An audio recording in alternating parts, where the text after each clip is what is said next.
keadilan bagi korban obat sirup. Keadaan anak-anak korban obat sirup memprihatinkan.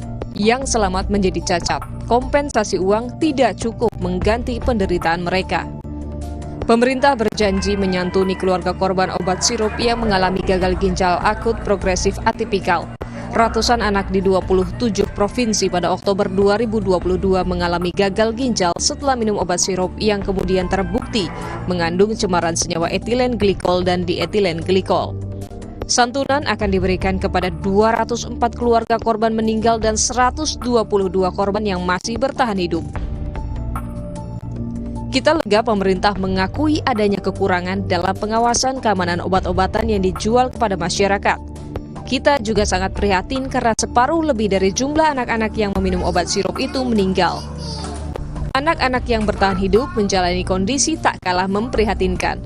Cemaran EG dan DEG pada obat sirup merusak ginjal serta organ lainnya. Akibatnya korban mengalami cacat fisik, bahkan kemampuan kognitifnya terpengaruh. Santunan tidak dapat menggantikan penderitaan mereka. Keluarga kehilangan anak-anak yang meninggal, sementara mereka yang bertahan hidup kehilangan sebagian besar potensi tumbuh dan berkembang penuh sebagai manusia. Belajar dari kejadian berakibat fatal ini, perbaikan harus segera dilakukan dalam produksi obat, industri farmasi, dan pengawasannya. Setidaknya 2 instansi bertanggung jawab atas produksi, distribusi, dan pengawasan obat, yaitu Kementerian Kesehatan serta Badan Pengawas Obat dan Makanan (BPOM). Kepala BPOM, Penny Lukito, pada pers akhir Oktober 2022 mengakui ada celah aturan pengawasan obat, sehingga sistem pemantauan tak optimal.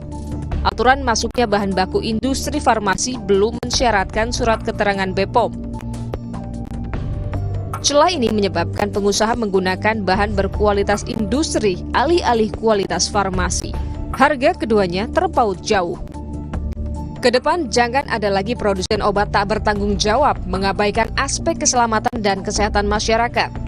Kita ingin instansi pemerintah tidak saling menyalahkan tetapi bersama-sama memperbaiki sistem pengawasan jaminan mutu produk farmasi.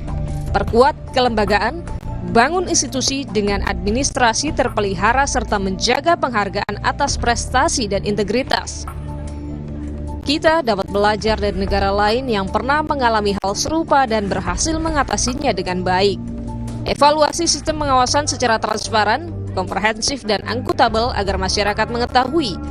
Begitu pula dalam mentransformasi sistem pengawasan jaminan produk farmasi. Jangan terjadi kekosongan hukum dan urutan pihak yang bertanggung jawab.